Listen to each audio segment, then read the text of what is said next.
Bismillahirrahmanirrahim. Assalamualaikum Ustaz. Waalaikumsalam warahmatullahi wabarakatuh.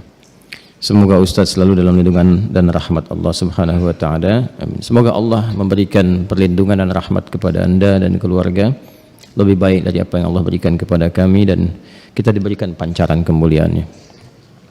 Ustaz, sebelumnya saya minta tolong penjelasan tentang menikah dengan sepupu. Apa di dalam Islam diperbolehkan? Kalau memang dibolehkan, saya mohon penjelasannya Ustaz. Karena saya ada berhubungan dengan sepupu. Kebetulan ayah saya dan ayahnya adik, dan ayahnya adik kakak. Kenapa kebetulan? Ya, emang adik kakak kan, bukan kebetulan. Ya, kebetulan ayah saya dengan ayahnya adik kakak. Ayah saya yang paling tua. Dan kami berdua ingin menikah, tapi terhalang restu orang tua. Karena mereka menikahi sepupu, karena kata mereka menikahi sepupu itu tidak boleh karena masih satu bapak. Kami sudah memberikan penjelasan kepada orang tua, tapi orang tua masih kekeh dengan pendapatnya. Kami hanya ingin halal agar kami terhindar dari maksiat. Kami mohon kepada Ustadz untuk memberikan penjelasan tentang hukum menikahi sepupu. Dan kalau boleh, kami minta tolong divideokan ya Ustadz, agar orang tua kami bisa memahaminya dan memberikan restu kepada kami. Sebelumnya terima kasih banyak ya Ustaz. Syukran, jazakallah. Anda memindahkan beban hidup Anda kepada saya. Tidak apa-apa, ini biasa. Ya, mau dijawab? Yuk kita pakai Quran aja dulu jawabnya. Buka Quran surah ke 33 Al-Ahzab ayat 50. Quran surah 33 ayat 50. Tolong diambilkan kursi satu lagi. Biar duduk. Kursi satu lagi. Minta kursi. Ada? Kita langsung aja ya supaya nggak terlalu panjang. Hukum pernikahan dengan sepupu. Ada sepupu, ada keponakan, beda ya. Hey. Ini kan kasusnya begini. Ada adik kakak, ya.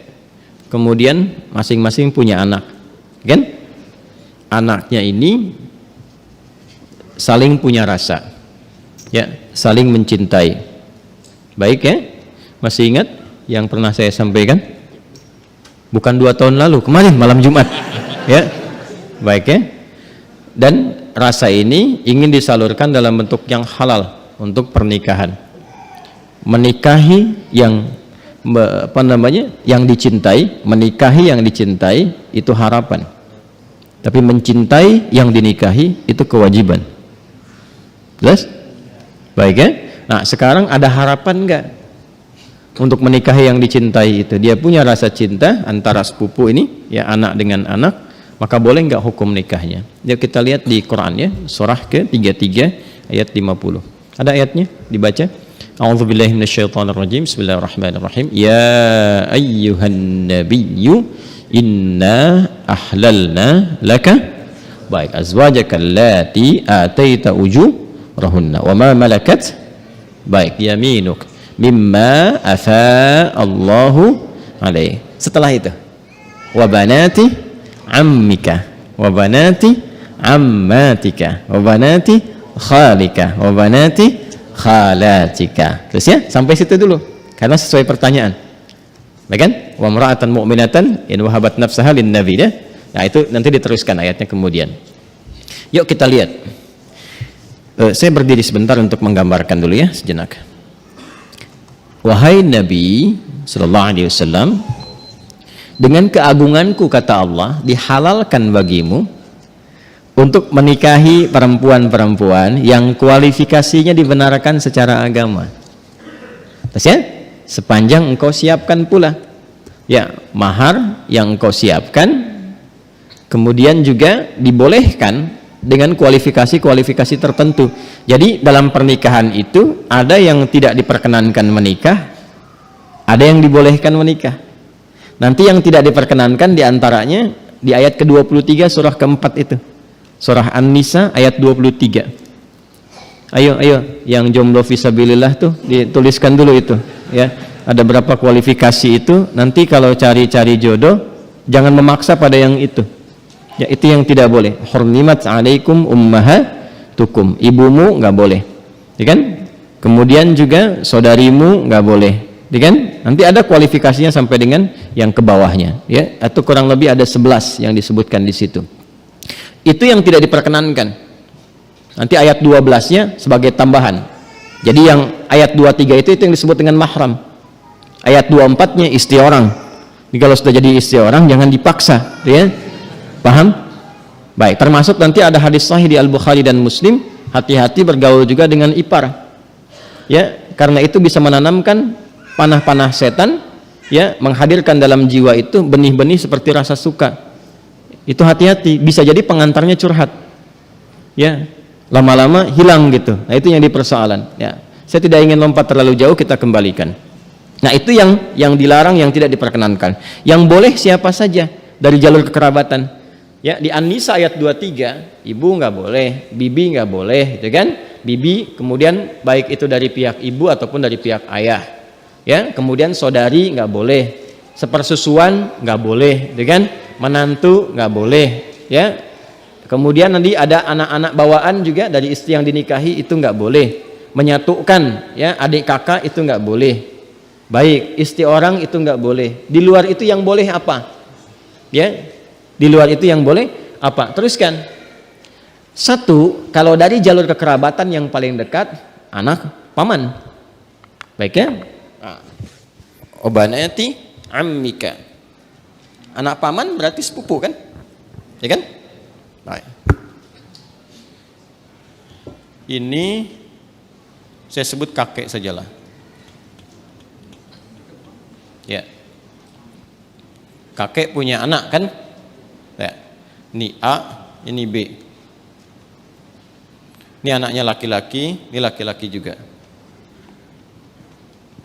Oke? Sudah.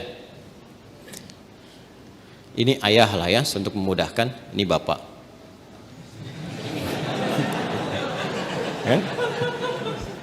Kan punya anak kan? Berarti jadi ayah. Itu punya anak berarti bapak. A-nya apa? Ayah, B-nya bapak. Jelas? Nah, ini punya anak. Baik ya? Ini X. Yang ini ya kan? Ini Y. Baik. Yang ini perempuan Y. Yeti misalnya kan? Ya. Ini Safi. Ya. Kalau dia punya anak beberapa, misalnya Safi, Messi, misalnya siapa lagi ke bawah, misal. Laki-laki, ini perempuan. Nah, ini sepupuan kan? Ini kan? Ya, halo? Ini dengan ini sepupu ya? Baik. Nah, ini Yeti dengan Safi ada rasa saling mencintai. Ingat, mencintai dengan menyukai itu berbeda. Suka semua bisa disukai, tapi tidak setiap yang disukai itu harus mencintai. Jelas ya? Baik. Sama dengan begini, tak kenal maka tak bukan ta'aruf. Ya. Karena tidak harus yang dikenali itu disayangi. Anda kenal istri tetangga, apakah harus sayang padanya? Tidak kan? Paham ya? Baik. Jadi kenal itu tidak harus sayang. Halo? Paham? Nah, tapi kita menyukai siapapun harus suka dalam konteks kebaikan, tapi tidak selalu yang disukai itu harus dicintai. Cinta itu diikat dengan nilai-nilai yang baik. Karena itu bagus pertanyaannya, ingin tahu rambu-rambu agama supaya tidak keluar dari nilai-nilai itu, supaya tidak masuk dalam jerat-jerat setan. Apa hukumnya kemudian kalau ini ingin menikah dengan ini? Ini ada anak paman nih. Ini kan kesini paman kan? Ya kan? Ini ada anak pamannya nih, anak pamannya. Apa hukumnya kalau saya ingin menikah dengan anak paman? Maka dijawablah kemudian di Al-Ahzab tadi di ayat yang ke-50. Wa banati ammika wa banati ammatika. Ya, wa banati khalika wa banati khalatika. Am itu paman dari ayah. Khal paman dari ibu. Ammah, ammatun ya, itu bibi dari ayah. Jadi ayah misalnya punya saudari perempuan, bibi kan? Ya. Baik, ibu kan punya juga ya, saudari ya. Nah, dari ibu itu disebut dengan khalun dan khalatun, dari ayah disebut ammun dan ammatun. Jelas? Baik. Jadi hukumnya kalau ingin menikah antar sepupu boleh-boleh saja karena ini bukan mahram. Ya. Jelas? Sampai sini boleh. Kalau ditanya apakah boleh menikah antar sepupu? Boleh. Sepanjang tidak ada sebab-sebab lain yang mengharamkan itu. Apa sebab-sebab yang lain? Ini hukum asalnya boleh. Tapi nanti ada sebab-sebab lain yang menjadikan terlarang. Misal, ini hukum asal boleh, tapi ternyata ibunya Safi misalnya saat Safi lahir, ASINya macet. Maka minta kepada ibunya Yeti untuk bisa di-share ASINya.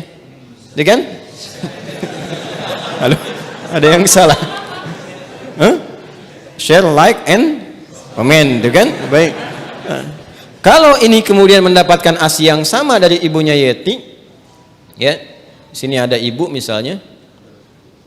Jadi saudari atau saudara sepersusuan. Dia walaupun sama-sama sepupu tidak menjadikan keduanya boleh menikah karena ada hubungan mahram birradha'ah. Tapi kalau di luar itu aman misalnya, bukan saudara atau saudari sepersusuan dan tidak ada faktor-faktor lain yang menjadikan ini terhambat, maka boleh-boleh saja. Tidak ada masalah di situ. Jelas? Sekalipun ada kebolehan, tapi tetap ditempuh dengan cara yang terhormat.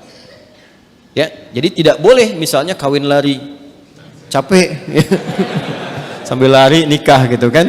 Tidak, jangan. Tetap sekarang cari cara untuk memahamkan dengan cara yang baik dan bermohon kepada Allah. Kalau memang diniatkan ibadah, niat ibadah dengan cara yang benar, dengan cara yang baik, sifatnya nanti akan dibimbing oleh Allah dengan cara yang baik. Ada doanya untuk melembutkan hati orang tua misalnya, ditampakkan nilai-nilai kebaikan. Jadi kalau ada penolakan dengan karakter, dibalas dulu dengan akhlak.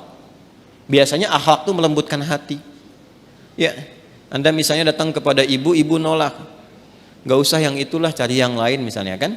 Dan Anda merasa itu baik buat Anda misalnya, taat dulu aja pada ibu, jangan dibantah dulu. Nggak usah pakai tapi walaupun meskipun, udah. Ya, taati saja dulu. Begitu Anda taati baik, lalu tampakkan nilai-nilai kebaikan, doa sampai lembut hatinya.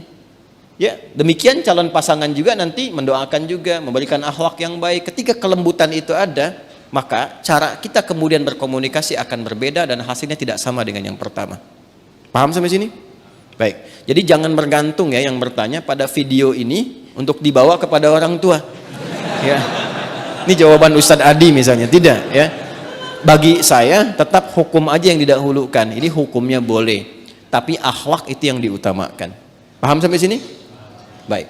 Nah, supaya tidak keliru memahami, kalau kita teruskan itu ada kalimat khalisatan laka min dunil mu'minin. Ada kekhususan untukmu. Teruskan ayatnya ya, teruskan ayatnya. Yang berlaku khusus selain bagi orang-orang beriman yang lain dari kalangan umatmu. Itu yang dimaksudkan itu yang sebelum ayat itu, yaitu setiap perempuan yang menyerahkan dirinya untuk dinikahi. Itu kekhususan bagi Nabi SAW. Ya, jadi ada sifat yang spesial bagi Nabi ketika berhijrah. Ada di antara sahabat-sahabat mulia beliau itu yang kemudian meninggal dunia, meninggalkan anak-anaknya, ada istri dan keluarganya. Ya, kemudian Nabi diperintahkan oleh Allah Subhanahu wa taala bagi perempuan-perempuan tertentu khusus, jika Nabi meridainya, akhlaknya, kemuliaannya, kebaikannya, support untuk dakwahnya, dan dia datang untuk menyerahkan dirinya untuk dinikahi, boleh-boleh saja, silahkan gitu kan. Atau perempuan-perempuan umum, dalam arti bukan yang telah bersuami ditinggal, meninggal dunia ya, yang masih status single dan sebagainya, yang Nabi ridai kualifikasinya, boleh dinikahi. Sedangkan dalam standarnya kan mesti ada wali kan. Nah, kalau bagi Nabi itu khusus. Ya, bagi Nabi khusus, tidak berlaku umum. Jadi nanti harus pandai baca-baca ayat. Ada yang khusus untuk Nabi, ada yang umum berlaku untuk umatnya. Di ayat ini ada dua kualifikasi. Ada yang umum sifatnya seperti menikah antar sepupu itu, ada yang khusus sifatnya seperti perempuan yang datang sendirinya untuk minta dinikahi. Jadi nggak boleh misalnya ada ustadz, ada dari akhwat datang, ustadz silahkan nikahi saya. Ya, misalnya kan, tuh. Walinya mana? Nggak apa-apa, saya jadikan Allah sebagai wali saya. Dia, nah itu nggak boleh. Paham ya? Itu nggak boleh hukumnya. Jelas? Nah, itu diantara yang ditemukan. Karena ini ada kisah kenapa ayat ini turun. Salah satunya kisah Sayyidah Maimunah Al-Ansariyah. Ya, ada kisah menyebutkan demikian. Ada kisah menyatakan Zainab Al-Ansariyah datang kepada Nabi sallallahu alaihi wasallam menyerahkan diri beliau untuk dinikahi. Jika memang ada nilai-nilai kebaikan yang bisa disupportkan untuk dakwah Nabi, maka direspon dengan turunnya ayat ini. Itu yang disebutkan oleh Imam Ibnu Jarir At-Tabari dalam tafsirnya, ya, tafsir At-Tabari atau Jami' Al-Quran di jilid yang ke-12 halaman 29.